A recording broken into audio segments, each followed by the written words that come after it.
Nako, ito po, bad news po ito sa mga supporters ni Francis Leo Marcos, or yung pangalan niya ay Norman Mangusin, or yung tinatawag kong Boy Singhot. Kasi po, ang masamang nangyari po sa kanya ngayon, dahil po doon sa panlalait niya kay Diwata, sinabihan niya ng kabayo ba yun, oh? Siya, tol, kabayo enhance sama. Sinabihan niya na itong nakaraang kabayo po ay yung sinabi niya na ganun. Nako, napakasama po nang nangyari. Ito, panoorin nyo na lang.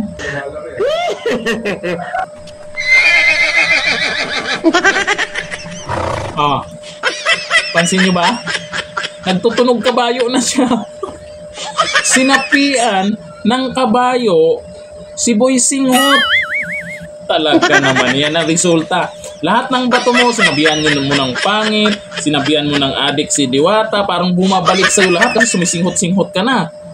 Kaya bumabalik na sa'yo. Yung sinabi mong kabayo, si Diwata, tingnan mo sinaniban, nako, sumanib na sa sinaniban ng kabayo, si Francis Leo Marcos.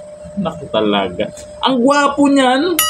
Nakita nyo naman, ang gwapo ni Boy Singhot.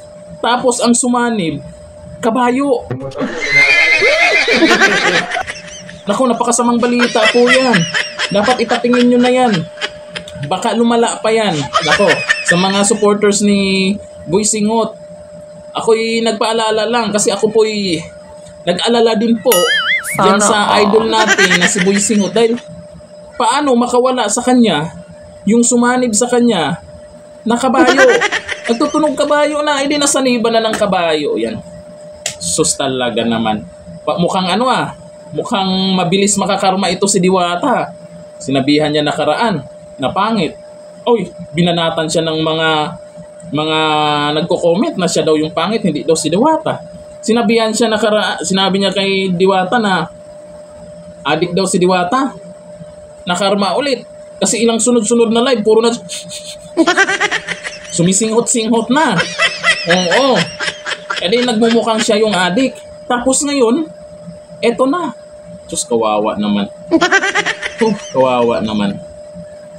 Sana po, tulungan niyo po ito sa mga OFW na mga tangang supporters ni Boy Singhot, sa mga uto-utong supporters niya.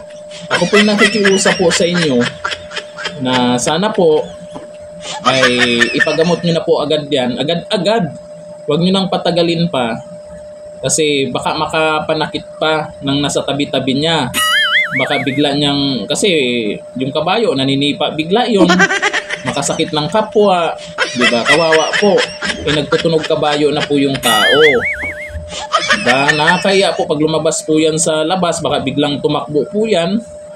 Baka biglang tumakbo. Tapos kumain ng damo, o baka kung anong paborito niyang damo, di ba?